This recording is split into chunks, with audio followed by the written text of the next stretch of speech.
ನಮಸ್ಕಾರ ಸ್ನೇಹಿತರೆ, welcome back to KP Malenadu YouTube channel. So ಇವತ್ತು ನಾವು ನಮ್ಮ ಮಲೆನಾಡ ಒಂದು ವಿಶಿಷ್ಟ ಆಚರಣೆ ಆಗಿರ್ತಕ್ಕಂಥ ದೇವರ ಹರಿಕೆ ಅಥವಾ ದೈವದ ಹರಿಕೆ ಅನ್ನುವಂತಹ ಒಂದು ಕಾರ್ಯಕ್ರಮವನ್ನು ಹಮ್ಮಿಕೊಂಡಿದ್ದೀವಿ. ಬನ್ನಿ ಇವತ್ತು ತೋರಿಸ್ತೀನಿ ಯಾವ್ಯಾವ ರೀತಿ ನಾವು ಈ ಒಂದು ಆಚರಣೆಗೆ ತಯಾರಿ ಮಾಡ್ಕೊಳ್ತೀವಿ, ಹಾಗೆ ಈ ಒಂದು ಆಚರಣೆ ಯಾವ್ಯಾವ ರೀತಿ ನಡೆಯುತ್ತೆ. ಇದು ವಿಶೇಷವಾಗಿ ನಮ್ಮ ಮಲೆನಾಡು ಭಾಗದಲ್ಲಿ ನಡೀತಕ್ಕಂಥ ಒಂದು ಆಚರಣೆ. ಇವಾಗ ಆಲ್ರೆಡಿ ತಯಾರಿ ಎಲ್ಲ ಶುರುವಾಗಿದೆ ಹಿರಿಯರ ಸಮ್ಮುಖದಲ್ಲಿ.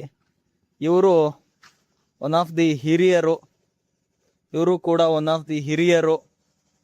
ಇವರ ಒಂದು ಮಾರ್ಗದರ್ಶನದಲ್ಲಿ ನಾವು ದೇವರ ಹರಕೆಯನ್ನು ಮಾಡ್ತಾ ಇದ್ದೀವಿ.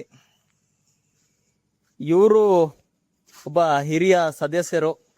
ಇವರು ಯಾವ ರೀತಿ ಮಾರ್ಗದರ್ಶನ ನೀಡ್ತಾರೆ ಅದೇ ರೀತಿಯಲ್ಲಿ ನಾವು ಇವತ್ತು ದೇವರ ಹರಕೆನ ಮಾಡ್ತೀವಿ. ಹಲಮ್ಮ ಅವರೇ, ದೇವರ ಹರಕೆ ಬಗ್ಗೆ ನಿಮ್ಮ ಒಂದು ಅಭಿಪ್ರಾಯ?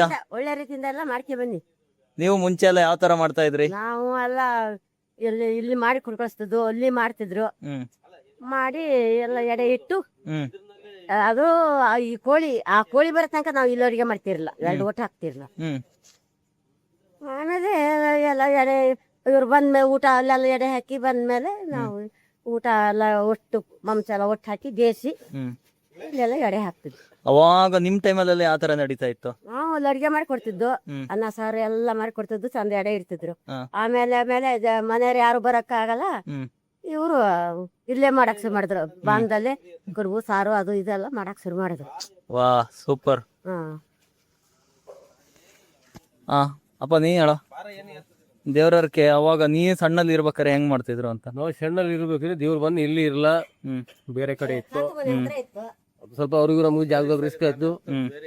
ಅಲ್ಲಿಂದ ಕಾಂಪ್ಲೇಂಟ್ ಗೌರ್ಮೆಂಟ್ ಎಲ್ಲ ಆಯ್ತು. ಅಲ್ಲಿಂದ ಬಿಟ್ಟು ಬೇರೆ ಕಡೆ ಬಟ್ರ ಕೇಳಿ ಅದಾಯ್ತು. ಅಲ್ಲೇ ಹೆಂಗೆ ಯಾವ ತರ ದೇವ್ರಕ್ಕೆ ಯಾವ ತರ ಮಾಡ್ತಾ ಇದ್ರಿ ಅಂತ ಅಂದ್ರೆ ಎಲ್ಲ ಸೇರ್ಕೊಂತಿದ್ರು. ಅವಾಗ ಊರ ಜನನು ಬೆಳಿಗ್ಗೆ ಬರ್ತಿದ್ರು, ಅದನ್ನೆಲ್ಲ ಜಾಗ ಗೀಗ ಕಿತ್ತಿ ಅದೆಲ್ಲ ರೆಡಿ ಮಾಡಿ ವ್ಯವಸ್ಥೆ ಮಾಡಿ ಇಟ್ಟು ಹಿಂದಿನ ದಿನ 3 ದಿನ ನಮ್ಮವರೇ ಪೂಜೆ ಮಾಡ್ತಿದ್ರು. ಈಗ ಏನ್ ಮಾಡ್ತಾ ಇದೀವಿ, ಅದು ಬೇಡ ಅಂತ ಹೇಳಿದ್ರು ಭಟ್ರು, ಬೇರೆ ಭಟ್ರೆ ಪೂಜೆ ಮಾಡ್ಬೇಕೀಗ. ಆ ರೀತಿ ಒಂದು ವ್ಯವಸ್ಥೆ ಮಾಡಿದೀವಿ. ಆಮೇಲೆ 10-11 ಗಂಟೆ ಸುರಿಗೆ ಪೂಜೆ ಎಲ್ಲ ಆದ್ಮೇಲೆ ಕೋಳಿ ಕುಯ್ತಿದ್ದು. ಕೋಳಿ ಕುಯ್ದು 2 ಕೋಳಿಯನ್ನು ಕುಯ್ತಿದ್ದು. ಹರಕೆ ಕೋಳಿ ಅಂತೇಳಿ ಬೇರೆ ಮಾಡ್ತಿದ್ ನಾವು ಅವಾಗ.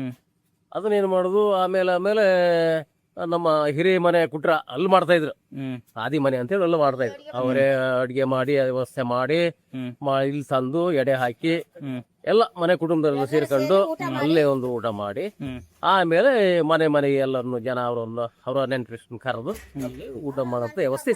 ಈಗ ಏನು ಮಾಡಿದ್ರು, ಅಲ್ಲಿ ಅಡಿಗೆ ಮಾಡೋರು ಇಲ್ಲ, ನನ್ನ ಮಲ್ಲ ಹಂಗೆ, ನನ್ನ ಮಲ್ಲ ಹಿಂಗೆ, ನನ್ನ ಮಗ ಶಾಲೆಗೆ ಹೋಗಿದ್ದಾನೆ ಕತೆ ಹೇಳಕ್ ಶುರು ಮಾಡೋದು. ಅದು ಏನು ಬೇಡ. ಈಗ ಅಲ್ಲೇ ಒಂದು ಕಟ್ಟಿಬಿಡೋಣ, ಶೆಡ್ ಕಟ್ಟಿ ಅಲ್ಲೇ ಒಂದು ಊಟದ ವ್ಯವಸ್ಥೆ, ಅಲ್ಲೇ ಕೋಳಿ ಹಸಿಗೆ ಅಲ್ಲೇ ಮಾಡಿ ಅಲ್ಲೇ ಎಡೆ ಹಾಕಿ ಎಲ್ಲರೂ ಒಂದು ವ್ಯವಸ್ಥೆ ಮಾಡೋಣ ಅಂತ ಹೇಳ್ಕೊಂಡು ಅದು ಆ ವ್ಯವಸ್ಥೆ ಮಾಡಿದೀವಿ. ಇವತ್ತು ದೇವ್ರಕ್ಕೆ ಮಾಡ್ತಾ ಇದೀರಿ, ಸಂಪೂರ್ಣವಾಗಿ ತೋರಿಸ್ತಿರಲ್ಲ ಯಾವ್ಯಾವ ರೀತಿ ಮಾಡ್ತೀರಿ ಅಂತ? ಪ್ರತಿಯೊಂದು ತೋರಿಸ್ತೀವಿ, ಹಿಂದೆ ಹೆಂಗ್ ಮಾಡ್ತಾ ಇದ್ರು ಆ ರೀತಿ ಮಾಡೋದು. ಅದಕ್ಕೆ ನಾವು ಏನ್ ಮಾಡೋದು, ಏಪ್ರಿಲ್ ಮೇ ಅಲ್ಲಿ ಮಾಡೋಣ ಅಂತ ಮಾಡೋದು. ನಮ್ಮಲ್ಲಿ ಕೆಲವು ಹಿರಿಯರು ಏನ್ ಹೇಳಿದ್ರು, ಹಲಸಿನ ಹಣ್ಣು ಬರ್ದಾನೆ ಮಾಡಂಗಿಲ್ಲ, ಅದು ಹಲಸಿನ ಹಣ್ಣು ಬರ್ಲೇಬೇಕು, ಹಲಸಿನ ಹಣ್ಣು ಬರ್ಲೇಬೇಕು, ದೇವ್ರಕ್ಕೆ ಮಾಡಬೇಕು, ಕೊಟ್ಟೆ ಕಡುಬು ಮಾಡ್ಲೇಬೇಕು. ಅದಕ್ಕಾಗಿ ಜೂನ್ ತಿಂಗಳಿಗೆ ಬಂದಿರೋದು. ಇಲ್ಲೇ ಇದೆ, ನಾವು ಏಪ್ರಿಲ್ ಮೇ ಅಲ್ಲೇ ಮಾಡ್ಬಿಡ್ತಿದ್ದು. ಫಸ್ಟ್ ಮಾಡಂಗಿಲ್ಲ, ದೇವ್ರ ಹರಕೆಗಿಂತ ಫಸ್ಟಿಗೆ ಹಸನ ಕಡುಬು ಮಾಡಲ್ಲ. ದೇವ್ರ ಹರಕೆ ದಿವಸ ಮಾಡಿ ಎಡೆ ಇಟ್ಟು ಆಮೇಲೆ ಯಾವಾಗ ಬೇಕಾದ್ರೆ ಮಾಡ್ಕೆ ತಿನ್ಬೋದು. ಆಮೇಲಿಂದ ಹಲಸಿನ ಹಣ್ಣು ಮಾಡೋದು, ಅದು ಅವಾಗಿಂದ ನಡ್ಕೊಂಡ್ ಬಂದ ಪದ್ಧತಿ. ಅದು ಹಲಸಿನಕಾಯಿ ಪಲ್ಯ ಮಾಡ್ತಿದ್ರು, ಕಾಯ ಈಗ ಪಲ್ಯ ಮಾಡೋದೆಲ್ಲ ಬಿಟ್ಟಿದ್ದಾರೆ, ಬರೀ ಹಲಸಿನಕಾಯಿ ಕಡುಬು ಅಷ್ಟೇ. ಕಡುಬು ಮತ್ತೊಂದು 6 ಎಡೆ ಹಾಕ್ತಿವಿ ಅಲ್ಲಿಗೆ, ಒಂದು ಜೇನ್ ಎಡೆ ಅಂತ ಹಾಕೊಂಡು ಅದಕ್ಕೆ ಬರೇ ತರಕಾರಿ, ಸೊಪ್ಪಿನ ಪಲ್ಯ, ಬಸಳೆ ಸೊಪ್ಪು, ಹರಿವೆ ಸೊಪ್ಪು, ತರಕಾರಿ ಪಲ್ಯ ಒಂದಕ್ಕೆ ಹಾಕ್ತಿವಿ. ಮತ್ತೊಂದು 5 ಎಡೆಗೆ ನಾನ್ ವೆಜ್ ಇದೆಯಾ, ನಾನ್ ವೆಜ್ ಹಾಕಿ ಮಾಡಿ ಅಲ್ಲಿ ಎಲ್ಲ ಒಂದು ಇದನ್ನ ಹೊಚ್ಚಿ, ಅದು ಕಕ್ಕಡ ಅಂತ ಹೊಚ್ತೀವಿ, ಕಕ್ಕಡ ಹೊಚ್ಚಿ ಎಲ್ಲರೂ ಒಂದು ಧೂಪ ಬೆಳಿಗ್ಗೆ ಕೈ ಮುಕ್ಕೊಂಡು ಆಮೇಲೆ ಎಲ್ಲ ಊಟ ಮಾಡ್ಕೊಂಡು ಉಳಿದಿದ್ದು ಪಣಕಾಯಿ ಎಲ್ಲ ಹಿಡ್ಕೊಂಡು ಬಂದು ಅವ್ರವ್ರ ಮನೇಲಿ ಅವ್ರವ್ರ ನೆಂಟರು, ಯಾರಿಗೂ ಭೇದ ಭಾವ ಇಲ್ಲ, ಸಸ್ಯಾಹಾರಿ ಮಾಂಸಾಹಾರಿ ಎಲ್ಲರೂ ಒಂದೇ ಅಂತ ಹೇಳಿ ನೀವು 2 ತರ ಎಡೆ ಮಾಡಿ 2 ದೇವರಿಗೂ ಪೂಜೆ ಮಾಡಿ ವ್ಯವಸ್ಥೆ ಮಾಡ್ಕೊಂಡು ಬಂದು ಮನೇಲಿ ಅವ್ರವ್ರ ಮನೇಲಿ ವ್ಯವಸ್ಥೆ ಮಾಡ್ಕೊಂಡು ಅವ್ರವ್ರ ನೆಂಟರು ಕರೆದು ಮಾಡ್ಕೊಂಡು ಇವಾಗ ಇಲ್ಲಿ ಹೋಗ್ತಾ ಇದ್ರಿ?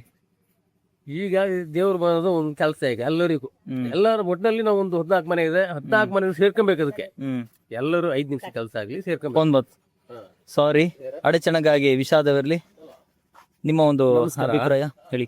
ನಮ್ಮ ಅಭಿಪ್ರಾಯ ಅನ್ನೋದು ಏನಿಲ್ಲ, ಪ್ರತಿ ವರ್ಷದಂತೆ ನಮ್ಮ ಕುಟುಂಬಸ್ಥರು ಯಾವ ರೀತಿ ದೇವರ ಹರಕೆಗಳನ್ನ ಮಾಡ್ತಾರೆ, ನಮ್ಮ ದೈವಗಳ ಹರಕೆಗಳನ್ನ ಮಾಡ್ತಾರೆ, ಆ ರೀತಿನೇ ನಾವು ಈ ವರ್ಷ ಮಾಡ್ಬೇಕು ಅಂತ ಇದು ಮಾಡಿದ್ದೆ. ಇಷ್ಟು ವರ್ಷಗಳಲ್ಲಿ ನಾನು ಹೊರಗಡೆ ಇದ್ದೆ, ಹಾಗಾಗಿ ಮಾಡಕ್ಕೆ ನನಗಷ್ಟು ಅನುಭವ ಇಲ್ಲ.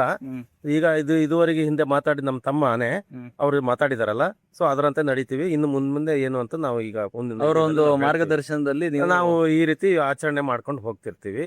ಮುಂದಿನ ಒಂದು ಜನಾಂಗಕ್ಕೆ, ಮುಂದಿನ ಒಂದು ನಮ್ಮ ಜನರೇಷನ್ಗೆ ನಾವು ಒಳ್ಳೆ ರೀತಿಯಲ್ಲಿ ತಿಳಿಸ್ಕೊಡ್ಬೇಕು ಅಂತ ಒಂದು ಅಭಿಪ್ರಾಯ ಪಟ್ಕೊಂಡಿದೀವಿ. ಸೊ ಅದೇ ರೀತಿನ ನಾವು ಮುಂದಿನ ಇದುವರೆಗೆ ನಾವು ತಿಳಿಸ್ಕೊಡ್ತೀವಿ. ಇವಾಗ ಯಾವ ಕಡೆ ಹೊರಟಿದ್ದೀರಿ? ಇವಾಗ ನಾವು ದೇವ್ರ ಬನಕ್ಕೆ ನಾವು ಇದು ಮಾಡ್ಲಿಕ್ಕೆ ಹೊರಟಿದೀವಿ. ಅದೆಲ್ಲ ಕ್ಲೀನ್ ಮಾಡಿ ಅದನ್ನೆಲ್ಲ ಶುದ್ಧ ಮಾಡಿ ರೆಡಿ ಮಾಡೋದಕ್ಕೆ ನಾವು ಈಗ ಅಲ್ಲಿಗೆ ಹೋಗ್ತಾ ಇದ್ದೀವಿ. ನಿಮ್ದು ಹರಕೆ ಇರೋದು ನಾಳೆ ನಮ್ದು ಹರಕೆ ಇರೋದು. ಸೊ ಇವತ್ತು ಎಲ್ಲ ಹೋಗಿ ಪ್ರಿಪರೇಷನ್ ಮಾಡ್ಕೊಂಡು ಆಮೇಲೆ ನಾಳೆಗೆಲ್ಲ ಇದು ಮಾಡ್ಬೇಕು ಅಂತ ಹೋಗಿದ್ದೀವಿ. ನಾಳೆ ಹೇಳ್ತೀವಿ. ಈತ ನಮ್ಮ ಒಬ್ಬ ಅತಿಥಿ ಪ್ರಮೋದ ಅಂತ.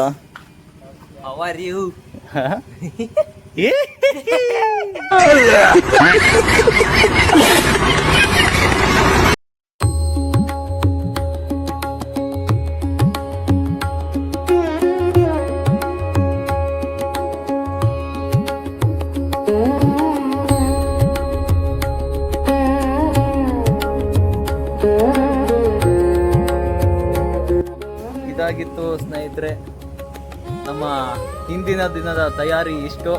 ಹಾಗೆ ನಾಳೆ ದಿನದ ಸಂಪೂರ್ಣ ಒಂದು ಆಚರಣೆಯ ಬಗ್ಗೆ ಕೂಡ ಮಾತಾಡ್ತಾ ಹೋಗ್ತೀನಿ. ಅಲ್ಲಿವರೆಗೂ ನಮಸ್ಕಾರ, ಮತ್ತೆ ಭೇಟಿ ಆಗೋಣ.